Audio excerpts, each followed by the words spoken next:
नमस्कार, मैं धनंजय कुमार और द पब्लिक इंडिया में आपका स्वागत है। बिहार में रोज कुछ न कुछ हो रहा है। प्रशांत किशोर ने रैली की गांधी मैदान में, लेकिन उनकी रैली में भीड़ नहीं आई और इसको लेकर के काफी चर्चा हुई। उसके पहले कन्हैया कुमार चर्चा में रहे।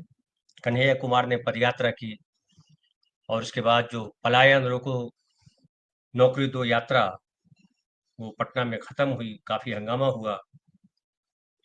उसके बाद अब एक नया हुआ कि एक और पार्टी का जन्म हो गया बिहार में। एक जाति है ताती ततवा। नीतीश कुमार ने उस जाति को जो है वो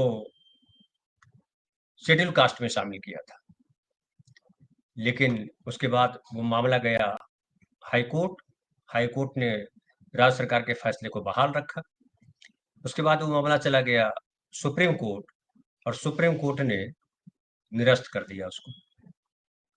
और बिहार सरकार ने जो अधिसूचना जारी की थी वो 2 जुलाई 2015 को की थी कि ये शेड्यूल कास्ट में होंगे, लेकिन सुप्रीम कोर्ट ने जो 15 जुलाई 2024 को आदेश दिया कि ताती को अनुसूचित जाति की सूची से अलग किया जाए। हालांकि ये भी कहा कि सुप्रीम कोर्ट ने कहा कि जिनको नौकरी मिल गई है उनको एडजस्ट किया जाए ओबीसी से, क्योंकि ये शेड्यूल कास्ट से बाहर कर दिए गए हैं, तो उनकी नौकरी पे कोई असर नहीं पड़ेगा। लेकिन जो आरक्षण था शेड्यूल कास्ट के तहत, वो आरक्षण अब शेड्यूल कास्ट के तहत नहीं रहेगा। और इसलिए कि जो शेड्यूल कास्ट में लाया जाना है ताती ततवा को या कहाँ रहना है, ये तय करने का काम राज्य सरकार का नहीं है। ये काम जो है केंद्र सरकार का है। परिवर्तन जाति किस समुदाय में रहेगा वो राज्य सरकार नहीं तय कर सकती है, और केंद्र सरकार ये तय करेगी और वो सदन में तय होगा। संविधान में परिवर्तन करना होगा उसको कि किस जाति में, किस कौन सी जाति किस समुदाय में, मतलब कौन एससी में रहेगा, कौन एसटी में रहेगा, कौन पिछड़ा वर्ग में रहेगा और कौन सवर्ण रहेगा। ये तय करने का काम संसद का है, संविधान का है, और उसकी मर्जी के बिना नहीं हो सकता। ये कहा सुप्रीम कोर्ट ने। और ये जो 2024 में जो फैसला आया उसको लेकर के अब जो इसके नेता है ताती तत्वा समाज के एक बड़े नेता कहला रहे हैं वो आईपी गुप्ता। आईपी गुप्ता इसके पहले कांग्रेस में रहे, इसके पहले एलजेपी में रहे, अलग अलग पार्टियों में रहे हैं। और अब जो है मूल बात इसलिए है कर रहे हैं हम, चर्चा करने की वजह ये है कि जहां भारी पैसे खर्च करके भी प्रशांत किशोर भीड़ नहीं जुटा पाए, उस गांधी मैदान में आईपी गुप्ता ने भारी भीड़ जुटा लिया और उसको कह सकते हैं बेहद सफल रैली रही। हर तरफ से पूरे प्रदेश भर से लोग आए, जबकि जातियों की संख्या बहुत नहीं है। जाति का सम्मेलन था, जो प्रशांत किशोर का सम्मेलन था तो पार्टी का सम्मेलन था कि पूरे प्रदेश से हर जाति के लोग, हर वर्ग के लोग उसमें उसमें आना था। पैसे भी खूब खर्च किए गए थे। लेकिन जो आईपी गुप्ता ने जो आह्वान किया था अपनी जाति के लोगों का, वो काफी कम संख्या में है लोग वहाँ। और लगभग 1.5 पौने 2% के आसपास आबादी है उनकी पूरे प्रदेश में। और कोई ऐसा क्षेत्र भी नहीं है जहां बहुत प्रभावी है, जहां सबसे ज्यादा संख्या में उनकी जाति के लोग रहते हैं। तो वो जो है, लेकिन एक बड़ी आबादी का 5 लाख लोगों का जमा हो जाना, 5 लाख से ज्यादा कई लोग कह रहे हैं कि 5 लाख से ज्यादा ज्यादा लोग आ गए और गांधी मैदान एक तरह से जो है भर गया और भारी भीड़। और उसमें भी ये कि कोई सब अपना अपना खाना बांध करके अपना अपना पानी का इंतजाम आए थे। न किसी ने कोई जो है उसके लिए बड़ी बड़ी गाड़ियों का इंतजाम, पैसों का इंतजाम, ठेकेदारी कितना पैसा देंगे चलोगे पटना, ये सब कुछ नहीं था। लेकिन लोग आए और इससे ये आंका जा रहा, खास करके मीडिया में जो बात चल रही है वही चल रही है कि आईपी गुप्ता ने कमाल कर दिया और तमाम पार्टियों की नजर जो है अब आईपी गुप्ता पे है। हालांकि IP IP Gupta last Congress में थे और 7 अप्रैल को जब राहुल गांधी पटना में थे और वो एक सभा को संबोधित कर रहे थे, उसी दिन कांग्रेस पार्टी से आईपी गुप्ता ने इस्तीफा दे दिया और वो अलग पार्टी बनाने की जो है मुहिम में जुट गए। और जब वो जो उन्होंने रैली की, उसमें अपनी पार्टी की भी घोषणा कर दी, उसका नाम रखा इंडियन इंकलाब पार्टी। तो इंडियन इंकलाब पार्टी जब चुनाव हुआ था 2024 में, उसके पहले, तो उसमें जो है आईपी गुप्ता नीतीश जी के समर्थन में थे, एनडीए के समर्थन में थे, चूंकि नीतीश कुमार ने ही शेड्यूल कास्ट का दर्जा दिया था। लेकिन अब ताती तत्वा समाज किसका नुकसान करेगा, ये सबसे बड़ा सवाल बना हुआ है।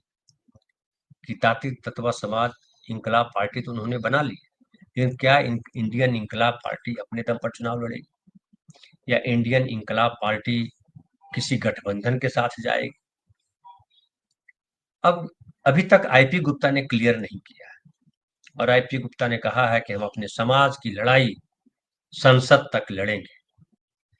और अपने जो उनके कार्यकर्ता आए थे, उनके उनकी जाति के जो लोग आए थे, उनको भी कहा उन्होंने कि ये जो 1967 में जो संशोधन हुआ था, उस संशोधन विधेयक को लोकसभा में पारित कराने के लिए हर संभव प्रयास करेंगे, ताकि ताती समुदाय को न्याय मिल सके। लेकिन उसके लिए जो सत्ता में सरकार है, समझिए एनडीए की सरकार है दिल्ली में, तो क्या एनडीए के साथ जाएंगे आईपी गुप्ता? कांग्रेस छोड़ करके आए हैं तो जाहिर है, या ये भी कहा जा रहा है कि वो छोड़ करके आए हैं पार्टी, तो हो सकता है उनको पार्टी में उस तरह से वजन नहीं मिला हो, तो अपनी ताकत उन्होंने दिखाई, और उसके बाद अब उन्होंने तय किया कि भैया अब देखो हमारी ताकत, और अब निगोशिएशन कर पाएंगे। लेकिन ये मान रहे हैं जो विशेषज्ञ हैं बिहार के कि आईपी गुप्ता कम से कम अगर अपने दम पर बहुत सीटें जीतने में सक्षम नहीं है एक जाति के दम पर, लेकिन हराने में उनकी भूमिका हो सकती है, और जिस गठबंधन के साथ जाएंगे उनकी उनके वोट बढ़ सकते हैं, उनकी जीत हो सकती है। अब लेकिन सवाल है कि क्या वो महागठबंधन के साथ जाएंगे, क्या वो एनडीए के साथ जाएंगे, ये सवाल उठ रहे हैं। एनडीए के साथ जाने के लोग ज्यादा चांस देख रहे हैं, क्योंकि उनको लगता है कि चूंकि दिल्ली में सरकार है बीजेपी की, तो बीजेपी सरकार संविधान में संशोधन कर सकती है, क्योंकि बीजेपी की सरकार जो बीजेपी की आला कमान है, वो चाहते हैं कि बिहार में सत्ता पर उनकी पकड़ हो और बिहार में उनका मुख्यमंत्री बने। तो ऐसे में अगर आईपी गुप्ता अगर डील करते हैं, कांग्रेस से छोड़ करके आने की वजह भी यही बताई जा रही है कि वो इस फेवर में है कि अपनी पहले शक्ति दिखा दी, और अब जो है बीजेपी के साथ वो डील कर सकते हैं। और बीजेपी, आप जानते हैं कि सत्ता में आने के लिए छोटी छोटी पार्टियों को भी साथ लेकर के चलती है। उत्तर प्रदेश में भी देख लीजिए क्या है, वैसे बिहार में मांझी जी को साथ लिया। चिराग पासवान तो लगातार रह ही रहे हैं, उपेंद्र कुशवाहा उनके साथ रहते हैं। तो अब जो है आईपी गुप्ता, और आईपी गुप्ता को कोई इनाम दे दिया जा सकता है। जैसे याद कीजिए कि मुकेश सहनी जी को इनाम दिया गया था, उनको विधान पार्षद बनाया गया था, मंत्री बनाया गया था। तो बिहार में ये सब चल रहा है, चलता रहता है, पहले भी चला था। तो अब अगर वो तत्वा समाज जो है एनडीए के साथ जुड़ता है, तो ये कहा जा रहा है कि इससे बीजेपी को फायदा हो सकता है, क्योंकि एक और जाति का वोट उसको मिल सकता है, और बीजेपी सत्ता समीकरण साधने में मजबूत है। लेकिन दूसरी तरफ ये भी चर्चा है कि अब जो चुनाव हो रहे हैं, वो चुनाव बाई पोलर चुनाव होते हैं। आप महागठबंधन को वोट देंगे या एनडीए को वोट देंगे। और वैसी स्थिति में एक तो एनडीए में नीतीश कुमार की स्थिति, उनकी पार्टी की स्थिति बहुत मजबूत नहीं बताई जा रही है। हम सब इस पर बात भी कर चुके हैं, लगातार बात कर रहे हैं। और बीजेपी भी चाहती है कि नीतीश कुमार की पार्टी जितना हो सके सिकुड़ जाए, बट जाए, टूट जाए। और इसलिए ये भी आरोप लगता है कि बीजेपी के नेता जो है वो नीतीश कुमार की पार्टी में सेंध मार चुके हैं। लेकिन चूंकि नीतीश कुमार का कोई विकल्प नहीं है, इसलिए नीतीश कुमार को चेहरा बना करके रखा हुआ है। लेकिन दूसरी तरफ ये भी है कि नीतीश कुमार अगर चेहरा है, और बीजेपी नीतीश कुमार को चुनाव के बाद उनके साथ धोखा कर सकती है, और मुख्यमंत्री उनका बीजेपी का हो जाएगा, ऐसी स्थिति अगर बनती है, तो लोग अलर्ट हैं। और इसके लिए कहा जा रहा है कि जो तेजस्वी यादव है, महागठबंधन है, वो लगातार इस बात पर ध्यान दे रहा है कि जो एंटी बीजेपी वोट है वो इकट्ठा हो सके और नीतीश कुमार के वोट को जो है अपने साथ साध सके, या नीतीश कुमार के पार्टी के लोगों की जो उम्मीदें हैं, जो चाहते हैं, उसको लेकर के कांग्रेस काम करे। और वैसी स्थिति में क्या महागठबंधन आईपी गुप्ता को अपनी तरफ करना चाहती है? जातीय समीकरण जो है, एक और है नेता, हालांकि आईपीएस ऑफिसर है, शिवदीप लांडे, महाराष्ट्र के हैं, बिहार में आईपीएस रहे, कई जगह उनकी पोस्टिंग रही, एसएसपी रहे, आईजी वगैरह, पता नहीं क्या क्या रहे। उन्होंने भी पार्टी लॉन्च कर दी है, लेकिन उनकी पार्टी अभी क्या करेगी कुछ पता नहीं। और चुनाव के समय अक्सर ऐसा होता है कि पार्टी लॉन्च हो जाती है। जनसुराज ही जैसे लॉन्च हुई है और कहा जा रहा है कि जनसुराज के पास 5% वोट है। अब 5% वोट अगर काट लेता है जनसुराज तो कई चीजें बदल जाएगी। अब सवाल उठता है जनसुराज किसका वोट काटेगा? ये भी लोगों के दिमाग में है कि वोट किसका काटेगा। वैसे ही आईपी गुप्ता अगर अपने दम पर चुनाव लड़ते हैं तो किसका वोट काटेंगे? यानी वोट कटवा पार्टी का जो है, एक तरह से कहिए कि बिहार में कई लोग खड़े हो रहे हैं। लेकिन जो अब तक का रिकॉर्ड रहा, कई पार्टियां रही, जन अधिकार पार्टी ये बनाई थी उन्होंने, पप्पू यादव ने, उपेंद्र कुशवाहा की राष्ट्रीय लोकतांत्रिक मोर्चा, कुछ और लोगों ने भी पार्टी बनाई, लेकिन उन पार्टियों का फाइनली हश्र क्या हुआ? ज्यादातर पार्टियां बीजेपी के साथ खड़ी है और बीजेपी में होकर के भी ऐसी स्थिति में नहीं आ पाई कि वो बिहार के सत्ता का जो समीकरण है उसको बदल सके। हालांकि 2014 के चुनाव में बहुत बढ़िया परफॉर्मेंस था उपेंद्र कुशवाहा का।